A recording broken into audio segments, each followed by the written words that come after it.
Today I'm going to show you how to change the front pads and rotor on this 2015 Acura MDX.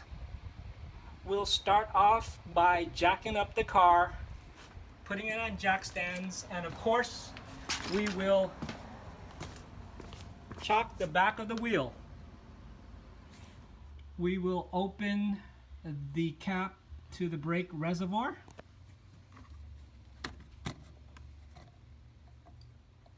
Now, if your reservoir is dirty, you probably want to clean it before you open the cap. To take out the rotor screw, if you're lucky, you can just unscrew it with a Phillips screwdriver. Now, if it's rusted, you're going to have to use this impact screwdriver and a hammer to take this out. Now, if it's rusted, what you're going to do is you put the impact screwdriver onto the screw, and then you're just gonna hammer it. So just make sure. Okay, go ahead. The impact from the hammer to the screwdriver will turn the screw slightly. Twist it too, right? If the screw is stuck and you don't have an impact screwdriver, you will probably have to just drill out the screw. We'll use some Brakleen and we'll just spray off the brake dust.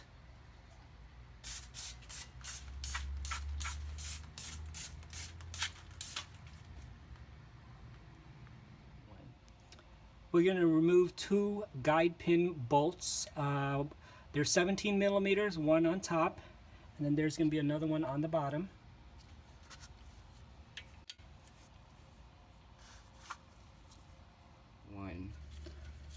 So we already removed the bolt on the bottom here. Now we'll just remove the top. Now when you're taking off the caliper, there's going to be these little two springs that's in here that's holding the brake pads apart. They might shoot out at you, so just be careful when you're taking it out. So just slowly take it out.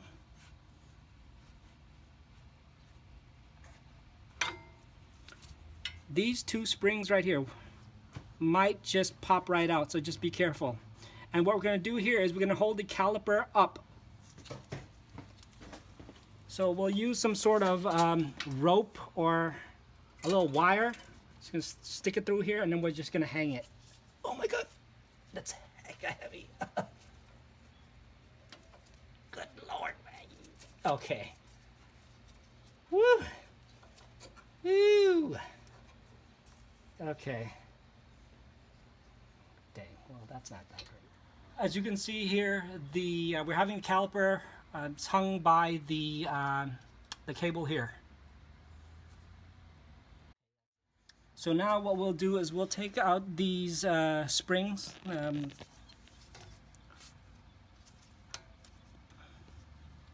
then we'll be able to take out the brake pads. Just remember the orientation of the brake pads. The inner one's going to have the wear indicator up on top, and the outer one is just a plain one.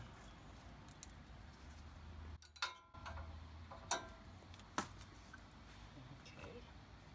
There's going to be two bracket bolts, one on top and one on bottom. They're both 19 millimeters. They will be on pretty tight, so you're probably going to need a breaker bar or some sort of extension. Off. The rotor should come right off. Now if it's rusted on there, you can just hammer it off. You can also put a bolt in here and just keep on turning on each side. Here, one and another one. You can put the bolt and spin it. I don't have the bolt with me right now, so this is an old rotor. What I'm going to do is I'm just going to hammer it right out. You can hammer it either on these ends here, or you can hammer the back. Since this one, because we're disposing of it, we'll hammer it from the back and just knock it off. I'm going to spray a little Brakleen on here and then use a wire brush just to clean off some of the rust that's around this area. So we'll just spray a little bit on here. And then we'll just brush out some of these rusted area right here. So we'll just go around the whole surface here and then around this area. So just brush it really clean. So now this is the new rotor. We're going to clean it with Brakleen. So get that one side out. There's going to be cosmoline, which is that chemical that inhibits rust on the brake rotor. Then we'll clean the other side.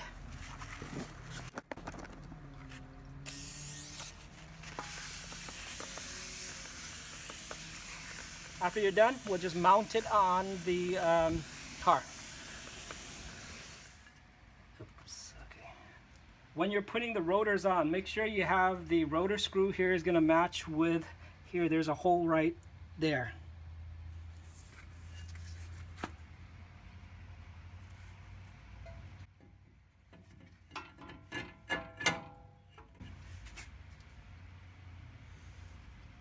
And then we'll put the screw back on.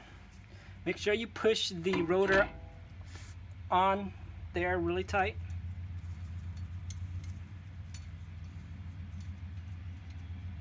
Oh, shoot.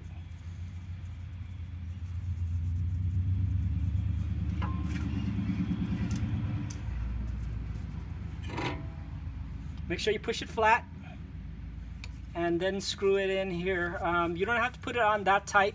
This screw is, the purpose is just to hold the rotor on here. Okay, that's it. Did you have it off? Oh, God. Now that we have the brackets off, we'll just clean the guide pins.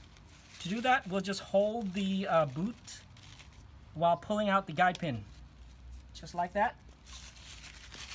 So as you can see here, there is a black rubber piece. You know that that is the lower guide pin.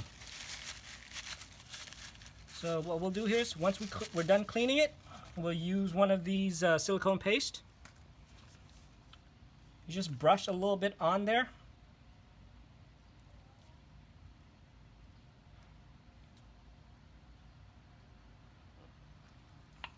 And then we'll put it back in. Now to do that, just hold the boot down and then push the guide pin in. Make sure there's no air and push it all the way down. Now once it's all the way down, you just put the boot right on top and it should slip right in. And we'll do the same thing with the top portion. Pull the guide pin out, holding the boot. And when it's out, clean it. And then we'll brush some silicone paste on there.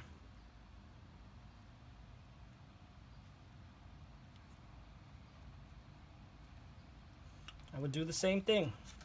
Hold the boot down, push the guide pins in, and once it's all the way down, just push the boot up. Just like that. Okay. Now we will put the bracket bolts back on.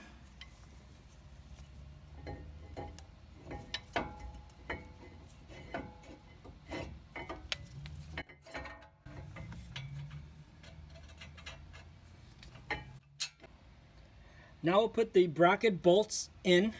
We'll start with the top and we'll tighten that, and then we'll go with the bottom one after that.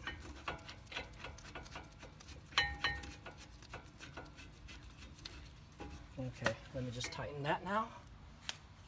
As you can see here, the two bracket bolts are tightened, the top one and the bottom one. And now is the time, if you have new hardware, you can start changing it. So if you have the new brake hardware, just take it apart and put the new ones in. We'll put a little grease on the brake pads here, just a little tab. Just put that on there. This is what I use. I use this brake and caliper grease. So as you remember, the plain pad is going to go on the outside.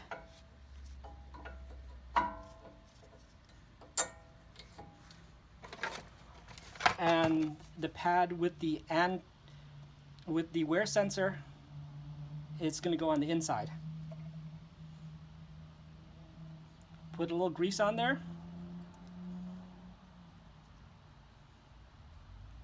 And the way I install it is that I have the wear sensor on top. Okay, you can take it out now. Now what we have to do is we have to compress the pistons. There's a couple ways to do this. You can get two pliers where you just squeeze here and squeeze here. Now what I have here is a special brake tool, and I use a brake pad, one of the old brake pads in between here, and all I'm going to do is just tighten it and push both pistons in. So if you only have one plier, you make sure the other piston is you're gonna have to push it in also, because if you push only one in, the other one's gonna pop out. So for this one, I use the brake pads to push both in.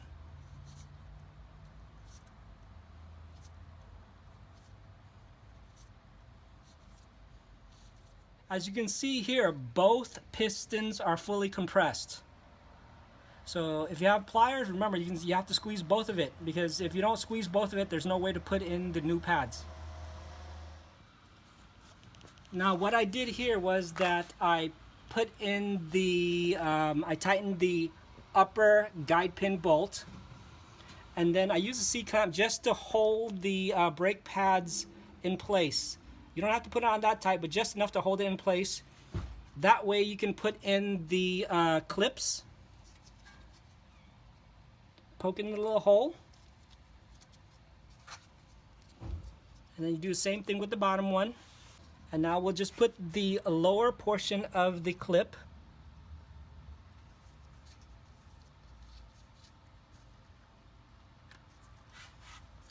now that we got both these clips in, you will slowly move down the caliper,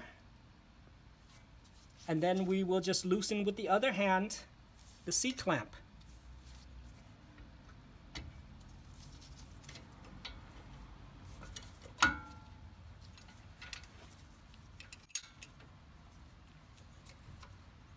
Now, of course, if you don't have C-clamp, just get someone else to help you.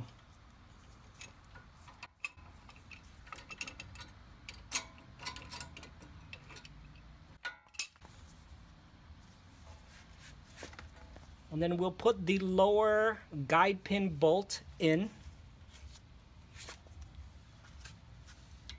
and we'll tighten it. Now we got all the brake parts in place. Make sure there is no wires hanging out from there. Everything's clean. And then we'll put the wheel back on, and then we're going to work on the other side. After you completed both sides, put the cap back on the reservoir. Now before you drive the car, be sure to pump the brakes 4 to 5 times before you put the car into drive or reverse.